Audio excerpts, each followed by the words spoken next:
This meeting is being recorded. Greetings and welcome to Mount Olympus. I am Hercules Invictus of the Olympian Arcanate, and I'm here today with Admirals Bob Vosseller and Admiral Michael Stein of Star Trek Region 7.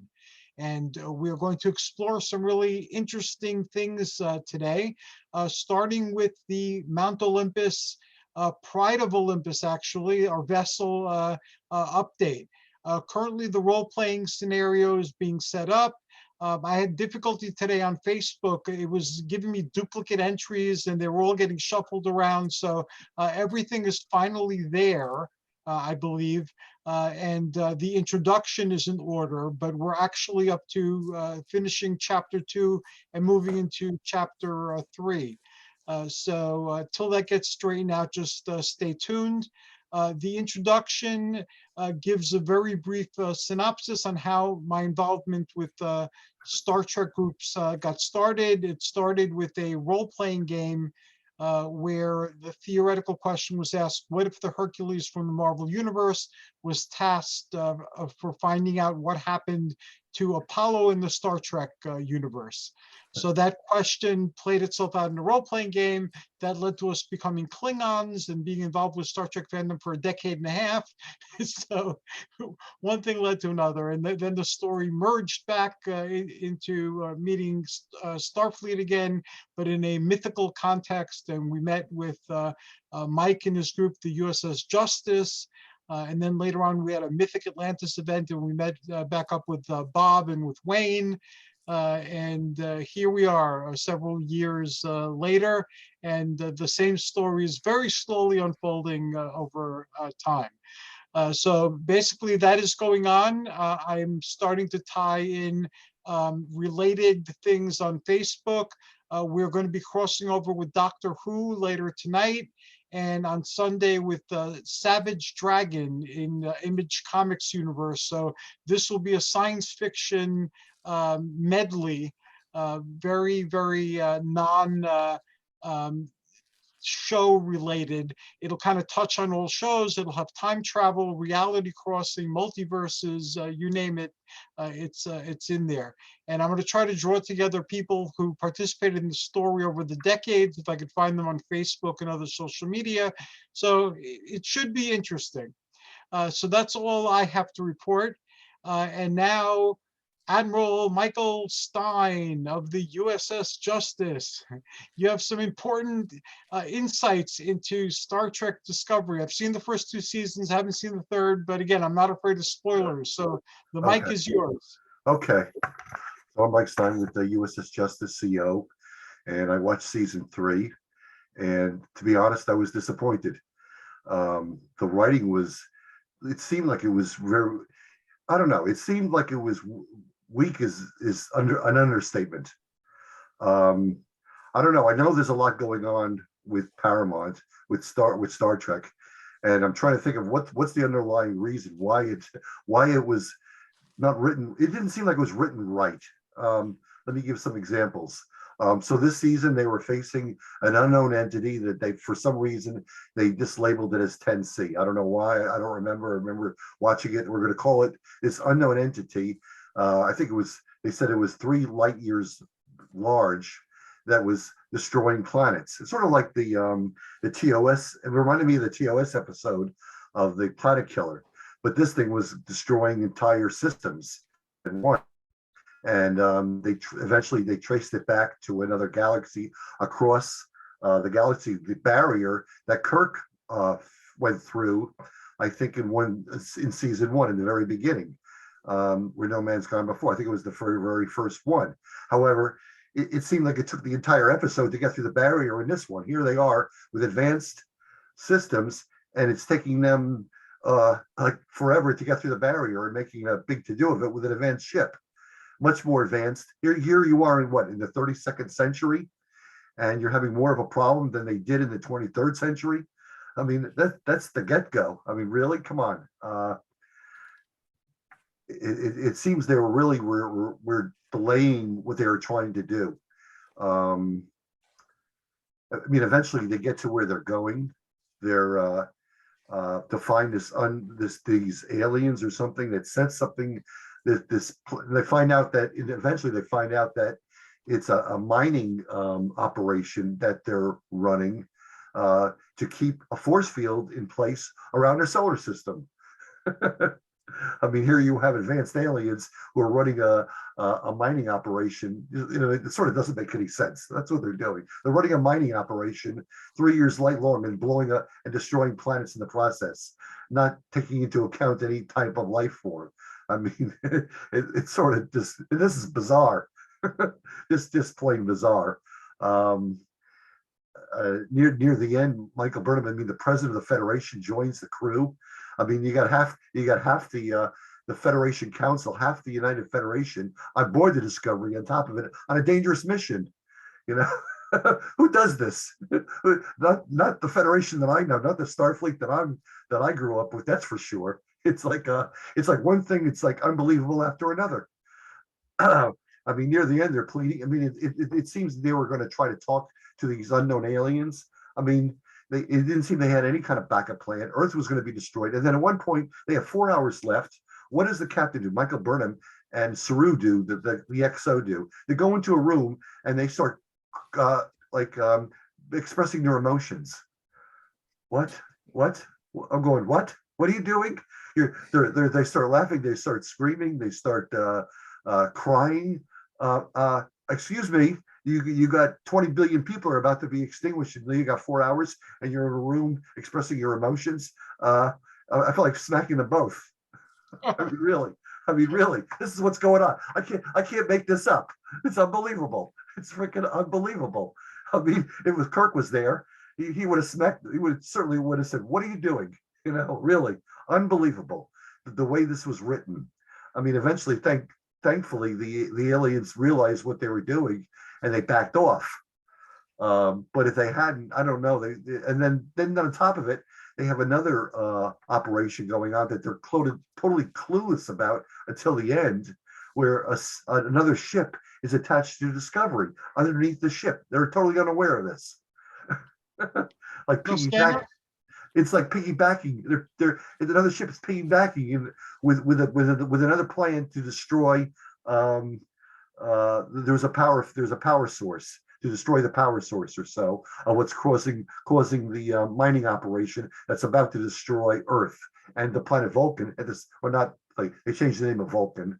What's the name of Vulcan now? Nevere, I forgot. Bob Denver, you remember? They changed the name of Vulcan. I'm trying to remember the name of Vulcan now. Oh, for God's sakes, I didn't know that. I haven't been keeping up on Discovery. I've got a binge weekend. I keep on saying I'm going to have, and then I don't do it. Yeah. They changed the name in the first season when they got back. They all look at. I forgot that. Yeah. Oh, yeah. The very beginning, because the Romulans came back into the Vulcan fold, according to what Spock's prophecy was. It took them 400 or 500 years, but eventually the Romulans rejoined Vulcan, and then they renamed the planet. Was it Naru or Navarre? They had a lot to do. What's that? They had a lot to do. Yeah, they had a lot to do. So Navarre, I think it was Navarre. I think that's the name. They changed the name. I don't know where they came up with that name. Whatever. Anyway, I mean, eventually the aliens that they contacted were sympathetic, thankfully, and they stopped the total destruction of Earth and Navarre from being totally wiped out. I don't know how many people were on Navarre. I mean, I'm sure it's probably, you got Romulans, you got Vulcans, 10 billion, and everybody's evacuating Earth. They show this going on at that point at the same time. I mean, it's a real mess. It's a really mess. But like I said, the way they write it was so very bad. It's not what I'm used to. I thought season 2 and season 1 were much well written. I mean, I know they have the new Captain Pike series coming out. What's that name? Strange New Worlds. Yeah, Strange New Worlds. So maybe they're devoting all their energy to that and get people into that, which would make sense. But to write the whole series so badly, I mean, that must be their plan. I mean, season 1 was pretty decent. Season 2, and then season 3. I mean, I'm really usually not a complainer of writing, but this season was terrible. Unbelievable. You don't want to see what they wrote on Region 7 Facebook page about it. I wouldn't say that. I'll keep it family friendly. I mean, it was much more explicit. I'm not inspired to do the binge weekend thing right now. Yeah. So It may never happen at this rate. yeah. What else could I say about it? It seems like they're going back on their old course next year to get all more planets back into the Federation, which was what they were doing. But I don't know. I mean, they obviously they had one long story arc, and the way they approached it, they just stretched it. They just stretched it, really stretched it. I mean, you would think they would solve one issue and get to. I mean, I thought when they were going across the barrier, they would get there, and I mean, every little issue is like a major episode. Really, I mean, it's like to reform the Federation, one ship or so to do that. Boy, that sounds familiar. Maybe they'll bump into Dylan Hunt and Yeah, Andromeda. Andromeda. yeah. I don't know. Like I said, that's my review. Is a terrible writing. I mean, the acting is I don't know. I'm not a fan of Michael Burnham. I mean, she's a great captain, but this season was sort of a disappointment. I mean, you have to see it for yourself. You watch it, you make your own judgment. Maybe you'll think it was outstanding. I don't know. I didn't think so. I've seen everything, everything in Star Trek, but not the cartoons, but all of this. And to me, this was a major disappointment as captain of the USS Justice. It didn't bring the season did not bring justice to Star Trek. That's for sure. I'll say that officially. Well, that's a shame because Star Trek was such a powerful franchise and it had a shared universe long before such things became fashionable and greatly desired. You had shows and movies tying in together and supporting each other and telling a greater story. And even though some of the offerings that I've seen in the new Star Trek had been, very good, like I like Picard a lot more than I thought. I agree. Picard was the real winner. Is the winner in this season, Yes. this year. Picard is definitely far light years ahead. I mean, I am really, I was surprised. I thought Picard wouldn't be initially. I had my doubts about Picard. I really did. And I was really surprised as to, it seems like Picard should be what Discovery is.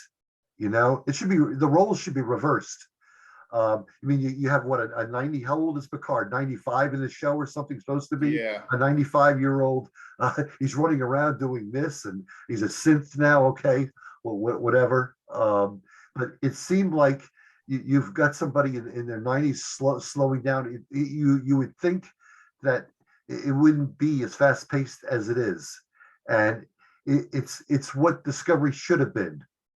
Yes, the whole atmosphere on there, before they cross over to the alternate timeline, the atmosphere on the bridge of one of the Starfleet ships, of the lead Starfleet ships, is what it should be. It's no high fives, no crying, no crying, no emotion. Yeah, on the Starfleet in Picard, it seems like it's a different universe. Really, it doesn't even seem like it's the same Starfleet.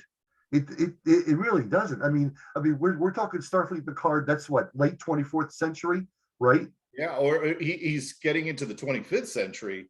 Was one 25th? Is it early? I don't know if it's early 25th century yet, but it's close to it. But here you are. But in comparison, compared with the 32nd century, I mean, really, I mean, maybe it's because of the burn. They forgot what they were. They literally forgot what they were. I mean. I don't know how to explain it. I think while Discovery has, a lot of strengths, it also is a bit of a muddle, in my opinion. I don't think that they really plotted it out well. I think they realized that maybe the show looks way too modern when it started, that's one of the reasons they jumped it to the future and thought, well, now we could break away from all of this old continuity. We could actually tell new stories and do things that aren't tied to the prior continuity, because basically when you do a prequel, you're kind of stuck. Yeah, And if yeah, but the key is you telling the change too many story. things, Yeah, people yeah. understandably call you out on it. Yeah, but the key is how do you tell the story so that it's got the same flavor as what they're doing in Picard? They're taking it from a different route, from the touchy-feely type of Yeah. crap. I mean, what the hell's going on here? Really? Come on. I mean, Yeah, really, yeah. really wake up. I mean, if we did that, we wouldn't have a planet for long. I mean, Right. if you're not Exactly. running Starfleet, they're running a Picard. We're Earth is going to be Yeah, in I deep know. crap. Come It's on. almost like they run it like a fan club. Yeah, you got a point. Maybe they think their Starfleet is a fan club, and Picard is the real Starfleet. I didn't think of that. That's possible. Maybe they think they're fans of Starfleet. I don't know. There you go. It's reversed. Here we Yeah, are, the a fan roles club reversed. who would love to be the real thing. They're the real thing that wants to be like a fan club. Yeah, yeah. With high fives and crying and hugging and Really, I mean, what the hell is going on here? I mean, it's almost like it's like a bad Orville episode. Even the Orville was getting better, and this is Yeah. retracting back to the Orville level. I can understand the Orville where they're sort of doing that. I mean, the Orville at one point was like sort of getting off track here a little bit, but the Orville was almost that I remember I was comparing it. You had more military discipline on a cruise ship than you did on the Orville, and now the Orville is getting more less. yeah, it's less like stupid next gen light, and more serious, which is good. Yeah, But the Discovery is going back to what the Orville was, originally, and Yeah. it really comes out really bad. It's not what you expect. Is the ahead. Orville back yet, or is it not yet? The new Still in production, I heard. production. It's still in production on Hulu. yeah, it's going to be like 3 years Really. since we last saw season 2.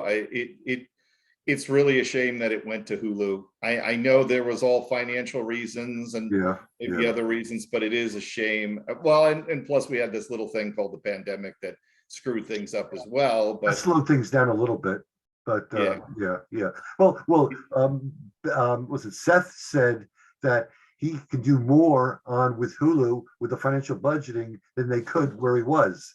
So Yeah. they could explore more, spend more, do more. Okay, but what are we going to see? What are we going to see this in 2025? I mean, by really? by the time we get to see it, it'll be the actual year of the show, that the show said it. Well, that's what I said. It'll be the year 2525 by the time we get to see Orville. Yeah, and you lose a bit of the audience, even though we as sci-fi fans will, of course, we're diehards, we'll come back, but I bet some people won't come back. No, they'll grow out of it. They'll have other interests, and they're going to lose a lot. They could lose 25% of their fan base. They wouldn't Exactly. remember or care less about Orville. Orville who? What's that? What is that? I don't remember that. I mean, you're Right. waiting years and years and years to get something back. I mean, it's ridiculous. And not But- everybody's got Hulu too. So I mean, No. in between that, at the time when they switched from Fox to Hulu, there were less streaming services, and now there's been an explosion of more streaming services. Yeah. And people may have already subscribed to those that meet their budget at this point and may not want to sign up. I don't know what other things Hulu offers, but Well, maybe they'll be packaged with other. I'm thinking hopefully they'll be packaged. You know what I would hope? I would hope Paramount buys Hulu. That would be great. ooh, If Paramount bought Hulu, if Paramount, Doesn't know. Disney have Hulu right now? Disney owns Hulu, I believe. yeah, I think so. Oh, I have, Oh. and I have Disney.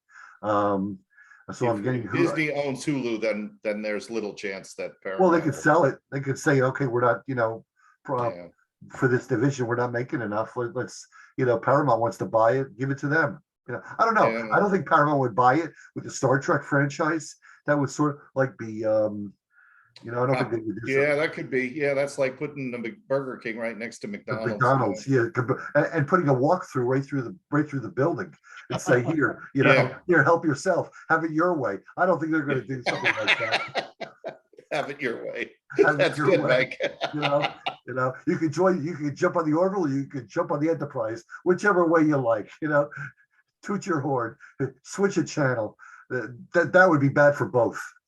That's a bad Any idea. news on any of the movies? Any movies that we know about coming out? For a while, they were talking about. I've heard rumors of a new Star Kelvin Trek. universe, Star Trek. I've heard on and off Star rumors Trek about movie. Quentin Tarantino. Yeah, I heard Although that that too. was off Yeah, last week.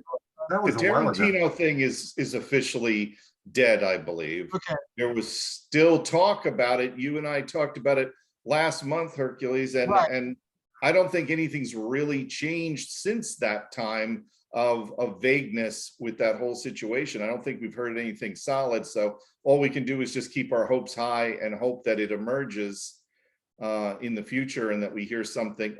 All we can hope for is that right now they're keeping things either under the vest or things are developing. And once they become more solid, we'll hear something. I'm hopeful, but Well, didn't they agree to, the stars agree to certain contract terms? There was some agreement going on. I mean, I don't know if they have a script in hand. Chris Pine, if they have a script, I know, but there was issues with Chris Pine and the other actors agreeing to terms, and I think they did. But the question is, do they have a script? I think they may have a script already too. I don't know how far they're along with that. I hope so. And maybe you've heard some things more recent than I have, but the last I heard was that the stars were all saying, wait a minute, we agreed to this, like that there was some vagueness there, but you don't know what to believe at this point anymore. No, yeah. I guess they have a script. I don't know. I'm sort of, that's my guess. Yeah. And hopefully once they have that, then they'll start production soon and do that. So once the actors agree, they sign the contracts, they got the script, hire the directors, hire the staff and get going. Hopefully. And we'll see. So hopefully by next year, we could have another major Star Trek movie. That's my guess. That'd be great. So. Huh? That'd be great. It would be. Yeah. Yeah. As long as it's not a they act like they're on Discovery. That's fine. Maybe it'll be a crossover or something. Oh my God. They were actually talking about bringing back Enterprise too with Captain Archer. Archer? I heard somewhere, that they were working on a Captain Archer either special or movie or crossover or something. But there was something they were going to integrate Enterprise into this new mix of things. I heard something about that too. I think in some respects, some of the fans how they feel about Discovery has actually made them think maybe Enterprise wasn't quite that bad. That's really low blow. Wow. Yeah. That's how I sort of agree with that. I mean, really, I sort of Enterprise was a little bit writing was better than what we're watching now on Discovery. That's true. That is true. That is true. I have to admit that it is true. And that's not saying much for Discovery, but that's what it is. Yeah. Exactly. My wife and I actually enjoyed Enterprise last time we watched. We watched it again, I think a year ago, the whole thing. We just binge watched it. And we enjoyed it a lot more than we remembered enjoying it the first time around. We hated the way they ended it, though. They cheapened the entire it was series. bad. It was By how they ended it as like a next generation educational. It was the worst Star Trek finale. I told the staff, I told the actors that there were other crew. I said, "Did what do you think of the script? Did you like? It was like a next gen or something. What the hell's going on here?" Who was the guy? Connor Trenier. I told this. He gave me a dirty look. Okay, whatever. Yeah. He didn't like what I even said. I think the producer ended up in more recent years apologizing. Even they acknowledged. Really? They do. And I think T'Pol, the actress who played T'Pol, had also made similar comments in an interview. Yeah. Well, I sort of went along that line, and a few of them. It was a downer. It was not only was it the Next Gen sandwich episode, it looked like a lost episode of Next Gen, sandwiched between events within an episode. You know what it looked like? It looked like a hologram on Next Gen. Yeah, That's what it looked like. It was a hologram. I think that's what it really was. It really was it was a hologram episode on Next Gen, showing back of what took place on Enterprise. Instead of really what is going on here? if only it was though, Mike, because then it would have the Bobby Ewing in the shower effect of, oh, it was all a dream, and not the nightmare that we saw at the finale. And I don't mean to be harsh, but it was bad, and it also left you, the finale is supposed to either leave you with the feeling of, Connection. I'm gonna miss this, or maybe like in the case of Next Gen, you knew the finale wasn't really the finale because you knew the next movie was going to be just a few months later. You take a really great finale like DS9. DS9 tied everything together. DS9 was a great finale. They tied everything together exactly the way it should be. They did it right. They did exactly what they should have done, and they did it right. That writing was very well done. Everything about that show was great. Everything about the DS9 was great. But I'm trying to remember. Yeah. I mean, Voyager tied things up too, not as well as DS9, but they got to the end. I mean, they got in this board transport like a highway beam, and they went and then blew it up on their way in, on their way back, and then later we find out that Janeway's promoted to admiral. That really freaking, it's like a shot in the head, really what? Well, did we learn that I think we learned that in Nemesis, but we did. I don't think we learned that in the finale, No. but at least it didn't leave us depressed like Enterprise, because we had the loss of a character. We lost, it was a downer. I mean, I think that was also the same year. I don't know if you guys watched the show Medium. No. With what's her name, Arquette, which was a very family-oriented show, and that was also very depressing. And I was thinking, wow, these are like the two most depressing finales I've ever seen, is Enterprise #1 and Medium, and it was, well, Medium bothered me more because I actually liked Medium.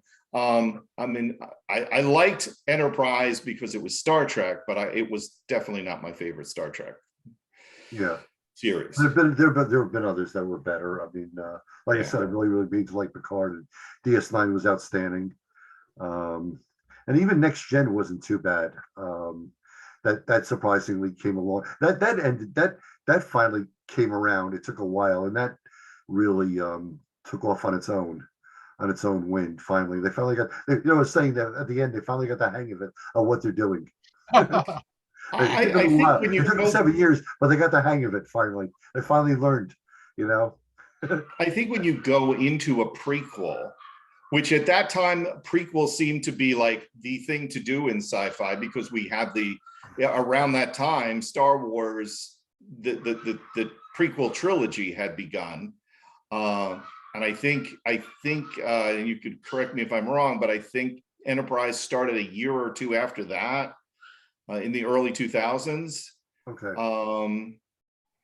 But when you have a prequel, it's very difficult because you back yourself into a continuity situation. Right. And here you have all these modern effects, and unless you do what they did wonderfully in Star Trek Continues, which was a fan-made thing, it was what they did was an homage to the original series, and that was wonderful. I mean, they kept the music, the sets, the sound effects, everything, and it was just a wonderful, you felt like, if you closed your eyes and you didn't see that it was Shatner and company, it was a wonderful show. And Enterprise doesn't even touch that, and Discovery is like way out there from their first seasons as far as what it looks like. Definitely. So I'm hopeful for Strange New Worlds. I don't, it's not going to look like what we really would love to see, but it is I think that the writing is going to be closer to what we want to see. And I know that they're going to make that more episodic. They're going to, I think it'll be more like TOS. I'm guessing yes, it'll be more like Yeah. TOS was. That would be ideal. I mean, yes. copy the writing style, do what they did, update it a little bit, but definitely that's the way to go. I mean, this is taking place early 23rd century before Kirk takes command, obviously. So that this is really where to go, and this is where I guess I want to see how Spock eventually assumes command as number one, as XO. What's the progression from just getting on board to eventually becoming XO? That's what I'm really looking forward to. How's his growth that leads him to becoming XO of the ship? And what becomes of number one, why she is no longer, why she didn't become the captain, or, Well, she could have been of another ship. She could have become captain of another ship. Yeah, that's true. There was a comic book story when I believe DC Comics owned the rights, and they explained it in one of their annuals. And it was kind of depressing because I believe something fell on her. She didn't die, but she was basically crippled, which is ironic since, Pike himself becomes crippled. Yeah. So, it was a very strange way to go. And I think it was in the first, in an issue called The First Mission, and they kind of explained it because I think they had Picard do a handoff to Kirk. Pike do a handoff to Kirk in that comic, and they were wearing the original uniforms, so Yeah. hopefully I still have that Star somewhere. Trek New Frontier, which was a spin-off series, non-canonical. One of my favorite Star Trek, by the way. It appeared in book and comic. They had that number one was actually an immortal, and that she was different people in the Star Trek universe. I think all played by Majel Barrett. So it was a very interesting take on the character and what she was all about. Yeah. Thank you, Michael. That was an excellent critique, and it engaged us and got us talking about the Star Trek universe. Thank you so very much. And now we're going to move to Bob and his artifacts of Greek mythology and popular culture. Well, just so people know, we were talking, Hercules and I were talking about this coming show, and I had mentioned that I had been working on my never-ending project of trying to organize my stuff up in the attic, where we have shelving and stuff. So to make it more accessible and just more manageable up there, so it's not like a garage full of totes up in the attic. So I had come across the ones with Greek figures, Xena and Hercules, and the Clash of the Titans. I decided to bring the Clash of the Titans ones down because it was just fun to go back and look and see what was in there. Now, some are from the actual Clash of the Titans set, like little Harry Hamlin here, if you could see him. Very cool. And I've had him for years. And I think I acquired some of the other ones later. I think this is the captain, his buddy. I forgot, it's been a while since I've seen either version of Clash of the Titans, but he's there and his sword fell down. This one I remember paying a pretty penny for, just because I at a toy show a while back. Calibos, huh? Yes, and he's even got his tail. I know that they had another one who was cheaper, but he didn't have his tail. So I made sure to pluck down the money with the tail. So, he's pretty cool looking. Yeah, I remember I used to have those once upon a time. I have no idea what happened to them over the years, but they're no longer in my possession. But yeah, I remember Calibos's tail, and I never had the Kraken though. It seems like you have the Kraken too. I did not have the Kraken. The Kraken's really big. This guy looks a lot like the Kraken. He is one of the Ray Harryhausen figures, and a lot like, as far as I'm concerned, he's my Kraken here. He's you know, I gotta attach the rest of his tail to him. That's kind of tricky. He's actually from, I think he's actually from Venus, and he's in the Ray Harryhausen movie where the creature has a standoff in the Roman in the Colosseum. But Okay. I looked at him as like, man, he looks a lot like the Kraken. He looks like he's from like an amphibious environment. So, and I had to put him somewhere. So he ended up with the Clash of the Titans folks. And you can't have Clash of the Titans without at least one Minotaur. And I have two Minotaurs that look different. He's got a tail. This one does not, because I don't know, they just decided to give him pants instead. He's from a different, somebody else made him.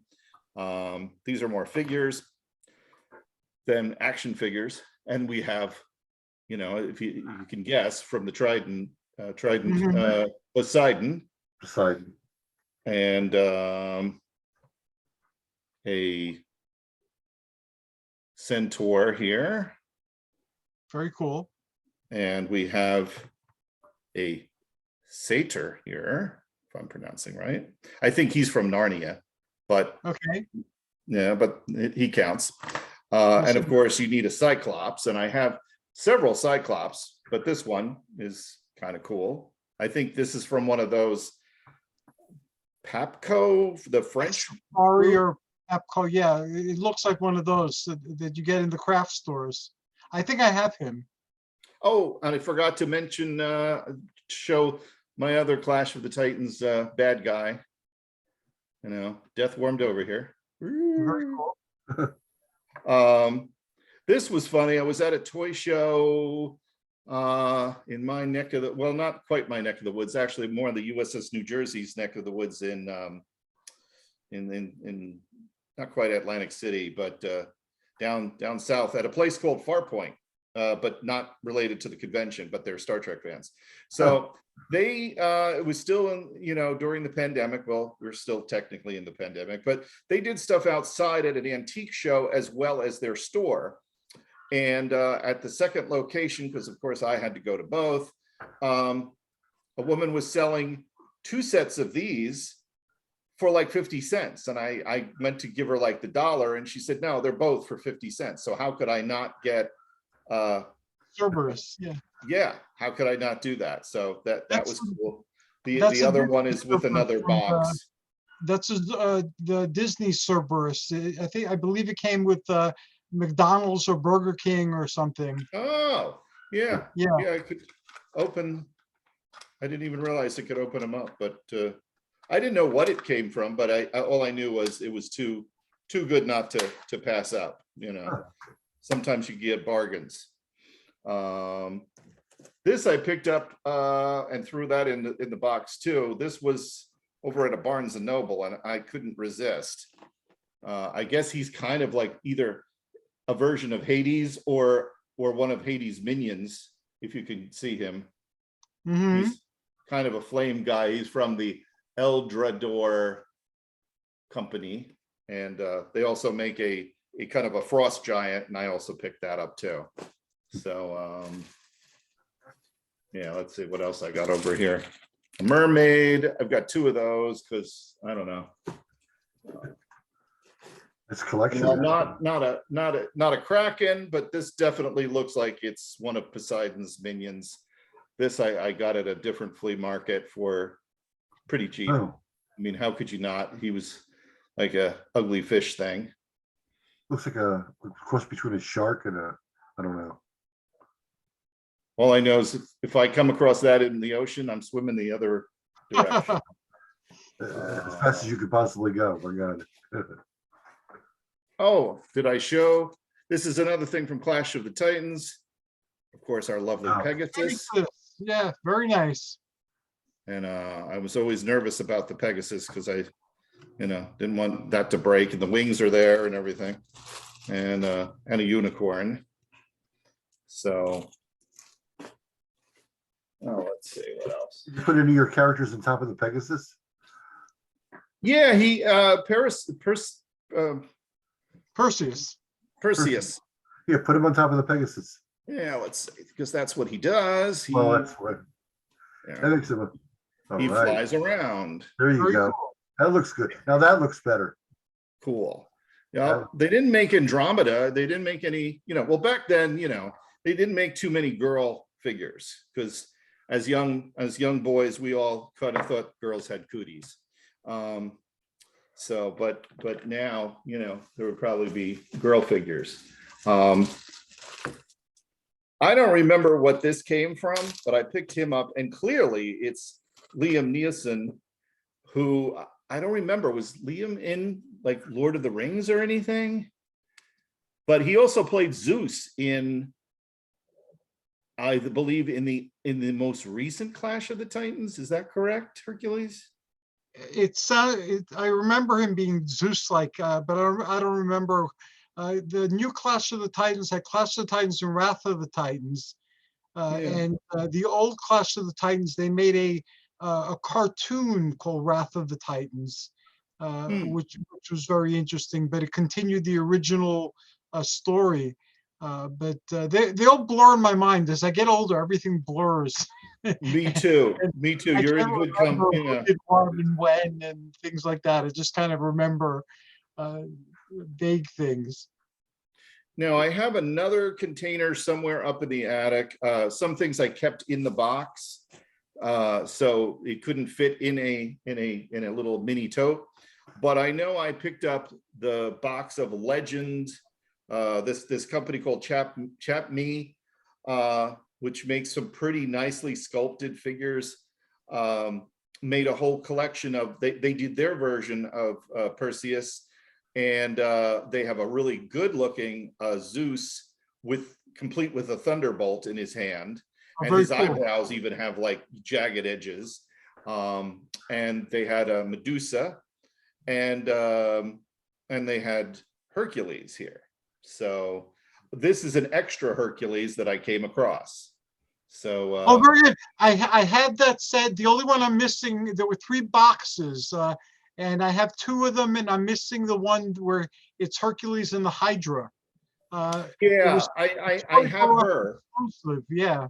I have her. She's in another box, but I came across, even though I know darn well I have him, I came across him in, you have Hercules, right? Yeah, I have Hercules and I have the Okay. boat. Because if you needed him, because I know I have the other one, but I came across him at one of those shows or flea market, and for an extra buck, I thought, well, Hercules needs to hang around with the Clash of the Titans people as well. So That makes sense. there's no logic behind this. You're talking to a soon-to-be 60-year-old child, so Perseus was his grandfather.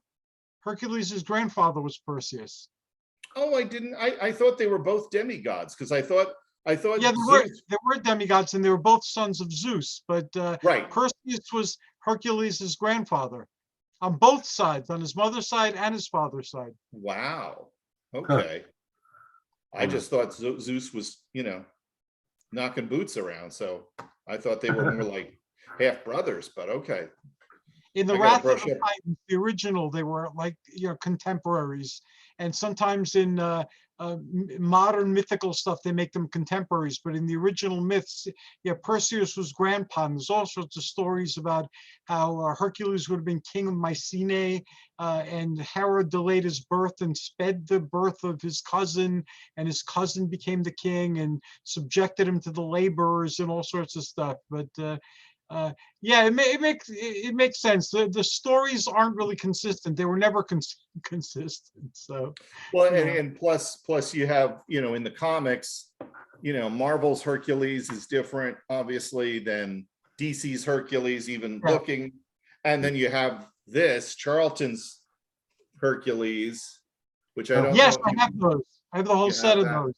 Yes, this was cute. I liked it. I had to pick this up. Looked like a George Tuska cover, but actually it's not. It's somebody else, but it resembles, some of what George Tuska, the well-known artist from basically Iron Man and a few things.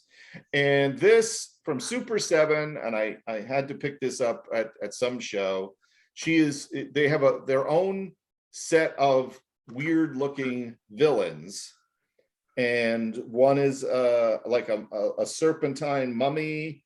One is a kind of a general with a brain.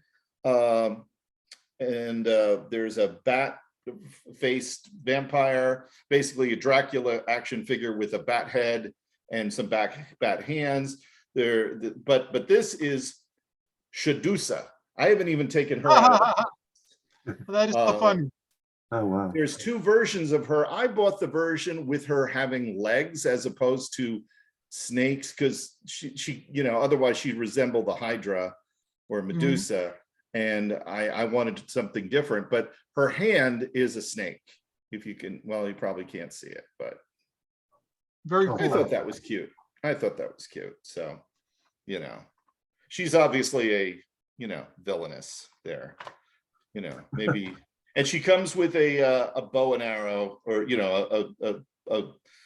a container of arrows and a bow. So, but those are just some of the things, Those are awesome.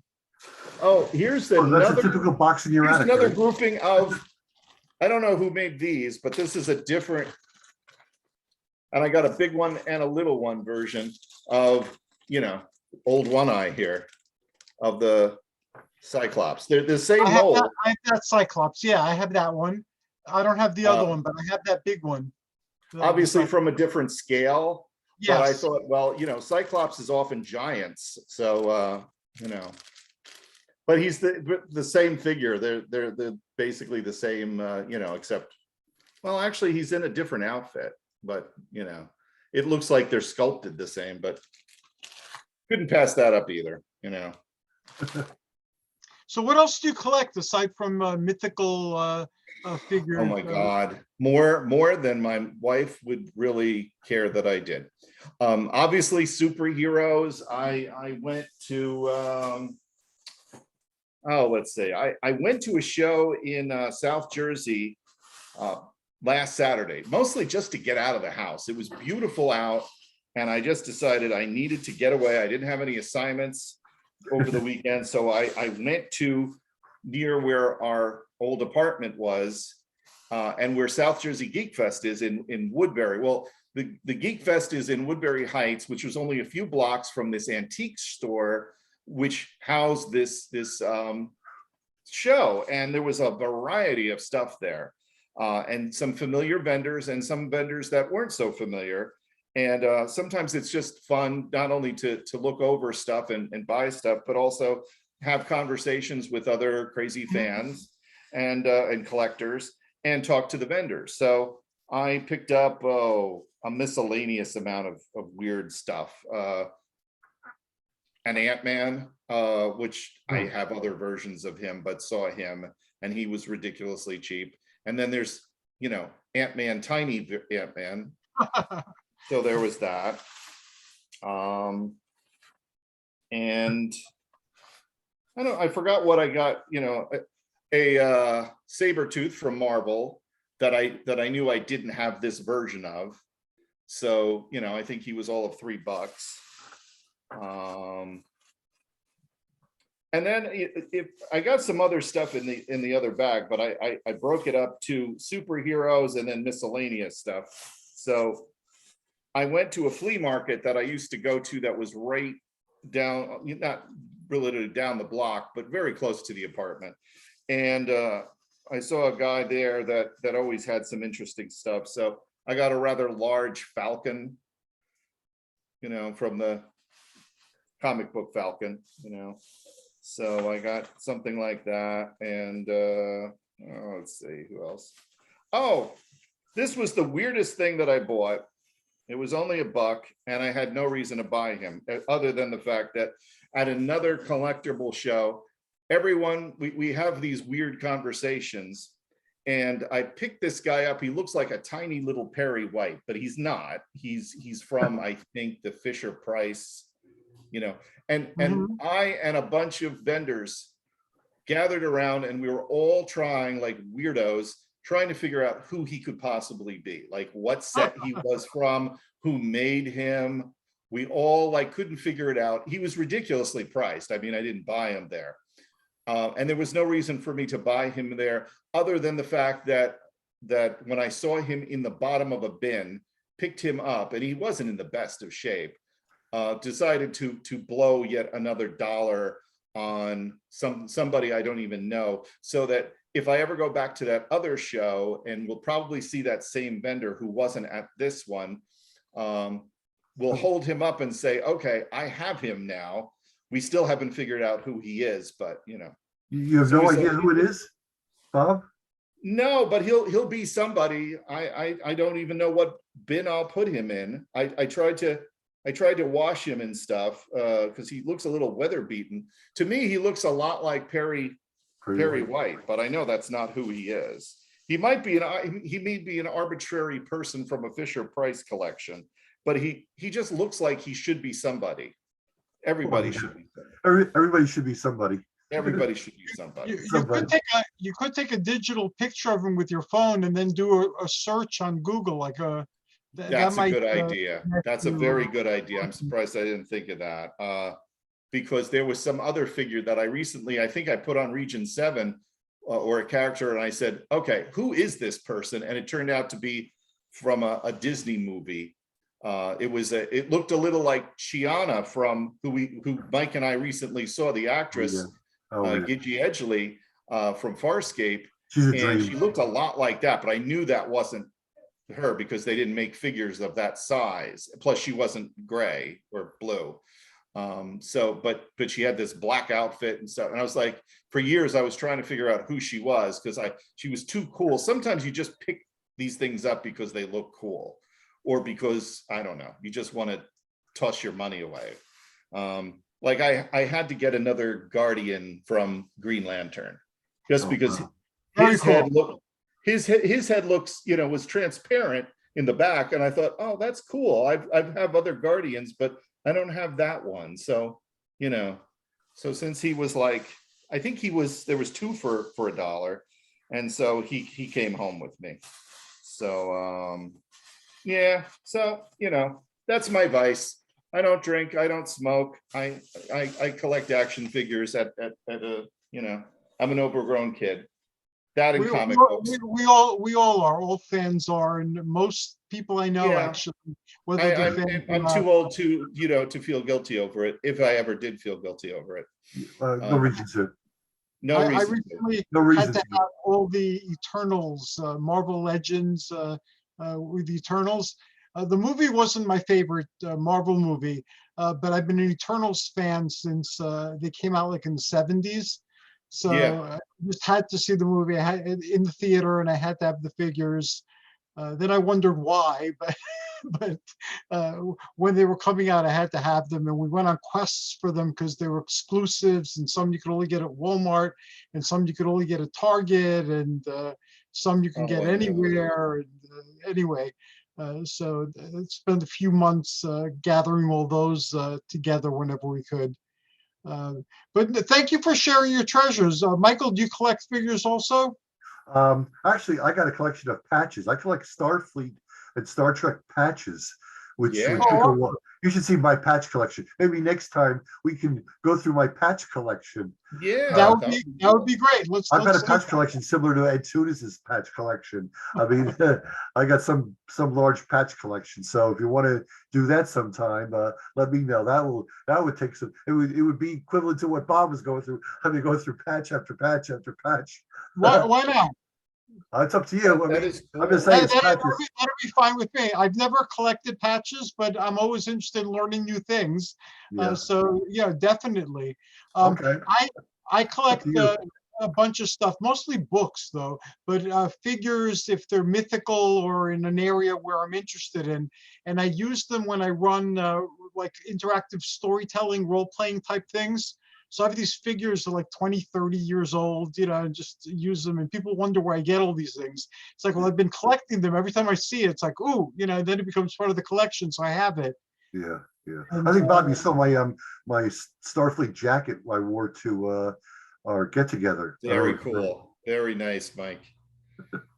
Loads of Starfleet patches. jacket. It looks like it's right out of Picard or something. Better Yeah. than better than what you'd see on Star Trek. Let's put it that way. It took me a long time to put together. It's really nice. I got all the major patches on it. It's pretty decent. Also, basically, it's a Starfleet patches of different ships and regions and regional patches that I have accumulated over the years. So You it's show that next time too. okay. Well, it's kind of hard. Well, I will. I'll have that. Let me know next time, and I'll have my. And I have a NASA jacket too. That's really amazing. I have a NASA leather jacket with NASA patches on it. That's really amazing. Oh, very cool. Yeah. So yeah, Well, yeah, a few little hobbies. I'm going to ask everybody, I'm going to send a PM or an email to find out what days work for everybody, because we're not going to be able to get Anne Marie, which since you started a new job, and then Maria isn't generally available when we normally do this. So this way I'll move it around, so that this is the regular day, but then every couple of months we'll move it around to a different day to see if we can get some of the other folks on board. And an hour has passed very pleasantly for me. Wow. I had a really great time, and I thank you both. I was very entertained and engaged by what you were sharing. Do you have anything to share before we close? And if you could kindly share your contact information, that'd be great. Yeah. And Michael, since you're here less than Bob, we'll start with you. Okay, I can be reached at justiceoc@aol.com. I could share that we have I'm the organizer for the Northern New Jersey Star Trek meetup group. So anybody who's interested in getting together with our chat with us, we meet Tuesday at the Park West Diner at 7 p.m. Usually the fourth Tuesday of every month at the Park West Diner on Route 46 in Little Falls. So we do that. And we usually have our meetings at the Morris County Library. We're back to that, fortunately. And that works out very well. Again, my email address is justiceoc@aol.com. Thank you very much, sir. And Bob? I could be reached at usschallenger.org and also through email at beamaboard@aol.com or usschallengerco@gmail.com. And Challenger is going to have I know this is a little late to be announcing this.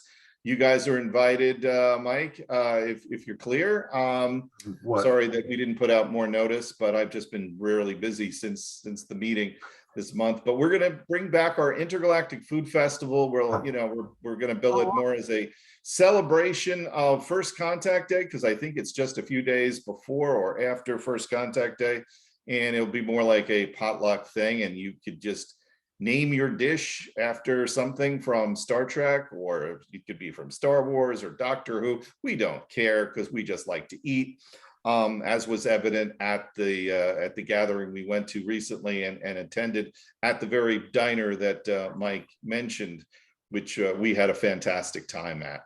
Yeah. Bob, what is your ship picnic? You having a ship picnic this summer? Yes, we are. It's going to be the weekend between the 4th of July and Shore Leave. I think that puts it on the 9th. The 9th, July July 9th. July 9th is your? Yeah, I believe that's the date. I don't have a calendar in front of me. I got one. July 9th is yeah, it's the weekend. July 2nd. I think it's a Saturday. I mean, we would make it a Saturday. So yeah, we're bringing that back, thankfully. I mean, I think everybody is returning, and hopefully we can keep it that way with things. I know things could always be up in the air, but with this lovely situation, but I think generally we're starting to see the return of normalcy. I think so. Well, our ship picnic is August 20th, and this year we are opening up to Region 7. So I'll be sending an announcement about that in April. So that's going to be in Tourney Park in Boonton. So we're looking forward to having a big barbecue and having everybody from Region 7 join us this year. So that'll be a big change, and looking forward to doing that. Yeah, it's been past due. I know we've been missing these things. I know. As we've been missing conventions. So I'm happy that Shore Leave will be back, as well. So absolutely. If you gentlemen will send me like a PM or an email, I'll gladly share the information as well. Great. Okay. Well, thanks again. And this episode will be posted sometime this weekend on YouTube, and then I'll post links from Facebook. Thank you. And next time I'll get reports from the ships that couldn't make it, and this way we can make their announcements as well. And thanks to everybody who's going to tune in this weekend. Until next time, this is us wishing you joyous journeys and amazing adventures. Good night, everybody. Good night. Good night. Bye-bye.